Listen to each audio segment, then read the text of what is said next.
Yo, what is up everybody, what's happening? DJ Kev here, back at it again with another video.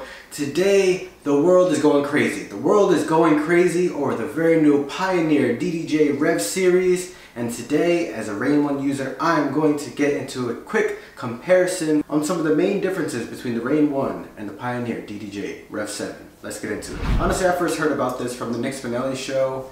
He leaked just a very blurry picture of what the Rev 7 was supposed to look like, and it turned out he was right. From then on, a couple weeks went by, a teaser video came out, and people already started to go crazy, and then more teaser photos came out, and people went even crazier, and now on January 13th, some DJs already have it and are doing in-depth reviews on them. However, for most people, it looks like you're just gonna have to pre-order it. This new Rev series is Pioneer's clapback to the Rain 1, in which came around sometime early 2021. Now, I'm not the type of person that's going to get into all the technical aspects, the nitty-gritty of this brand new controller. However, I am going to get into the main aspects of what I think people will care about the most. But real quick, I'm going to get into some pros and cons of what I noticed right away from the DDJ Rev 7. So right off the bat, I'm going to tell you right now, I'm a Rain 1 DJ.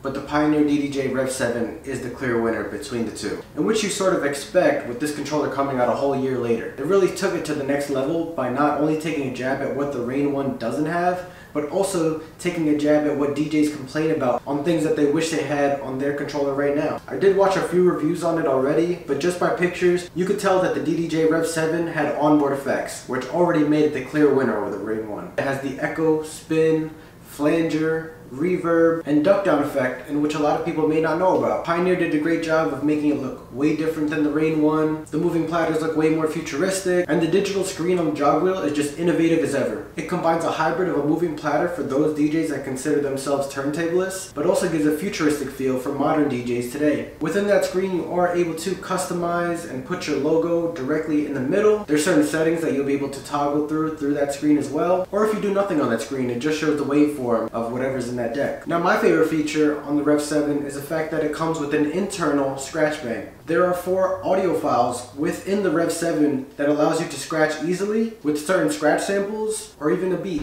So now we'll get into some of the cons of the Rev 7. For some, the donut style platter may have a weird look to it. From pictures, I thought there was going to be a hole in the middle, and I just personally wasn't feeling that at all. However, it is a straight flat surface, it's just see-through at the top, which makes it look a little bit more acceptable, but still a little bit more of a weird look when you compare it to other more traditional moving platters. Just to compare, it just looks like the top of the DDJ 1000 SRT, except you could take the top off. Another con is that you may not as easily be able to customize your platters. Now, I know you could put the logo in the middle of the screen, but won't really stand out compared to if you put your own logo on the entire platter. Lastly, the Rev 7 is a little bit clunkier. It is longer and has a little bit more depth when you compare it to the Rain 1. But when it comes to the weight, the Rev 7 and the Rain 1 do weigh about the same. The Rain 1 weighs about 23.55 pounds compared to the Rev 7, which weighs 23.6 pounds.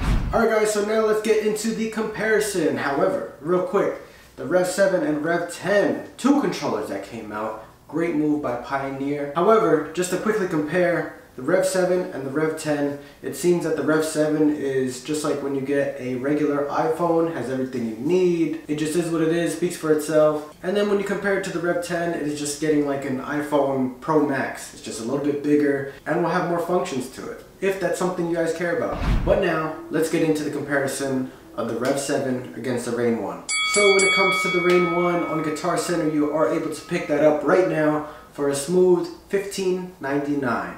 That's about $1,600 compared to the Rev 7, in which you can pre-order right now at $18.99. And if you calculate taxes, such as in the state of New Jersey at about 7%, that's going to run you about $100, $130 more. So let's just say the Rev 7 is $2,000 and the Rain 1 is $1,700, in which makes about a $300 difference, which is expected because it is the newer controller, has more functions, and has that on-screen display on the moving platter. I personally wasn't able to find how much the Rev 10 costs, but I'm assuming that it is going to cost about $2,400. Now, when it comes to comparing the looks, I personally like the classic look of the Rain 1. It is a very simple, very minimalist looking controller, especially now when you compare it to the Rev 7. And as beginners, it's not too overwhelming to look at. But Pioneer really did do a great job of making that new controller look very futuristic. Now, I'm about to say something a little bit disrespectful. The Rain 1 looks like an entry-level, high-end controller. The The Reign 1 does have a simple look, which I personally like. It has everything I need. But when you compare all the functions on the Rev 7 compared to what's on the Reign 1, it just really took a jab at a lot of the function that the Reign 1 does not have. Which brings me to my next comparison, which is the function of both. Now again, I'm not the right person to get into the technical aspects of each controller. However, from what I did notice from an entry-level perspective is that both controllers have professional inputs and outputs. With both controllers, you are able to add independent decks. Both of these controllers support Serato software. Both controllers have paddles to activate effects, and they're both 2-channel mixers. Now I'll post a picture here of the technical nitty-gritty aspects of the Rev 7 versus the Reign 1. You guys can pause the video if you like. Now I'm going to get into the main differences of what people may notice the most. As I keep mentioning, the Rev 7 just simply has more functions. It has the easy custom logo change. It has the internal scratch bank with its own internal audio files. It has its own dedicated sampler volume, in which the Reign 1 doesn't have. It is possible to enable it. I did have to remap something on my Reign 1 in order to control the sampler volume on my controller. Now, two things that I did notice that the Reign 1 does have and the Rev 7 does not have. The Reign 1,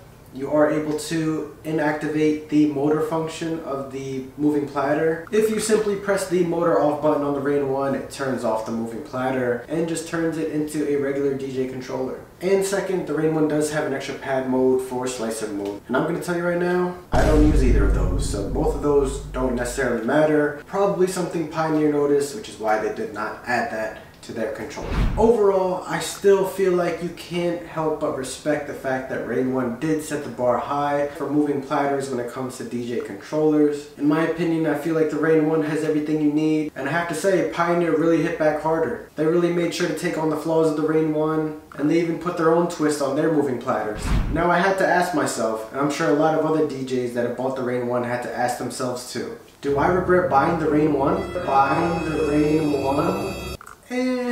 While I do like having nice things, I am happy that I was able to save about $500, in which I was able to use for other pieces of equipment to enhance my setup. I feel like the hype for the Rev 7 is at an all-time high, and most likely a lot of people will have this controller. I am happy that I'm able to have something a little bit different when comparing to other DJs. I hope DJs don't get too caught up in the mindset of I have to have this in order to feel like a real DJ. While the Rev 7 is a great controller, it's obviously the newest one to come out. You don't have to feel like it's the only controller out there. Get the controller that's best for you. Like if you don't really care about moving platters, you can get the DDJ 1000 SRT and have just about the same amount of functions. Don't be a DJ's DJ, meaning that your main focus is trying to impress other DJs. Be the DJ that's going to impress your crowd, your clients, because they'll have no idea what your controller is or what it does, and I can almost guarantee that they'll never know the difference between onboard effects versus using Serato effects. Although I do wish I had some damn onboard effects on the Reign 1.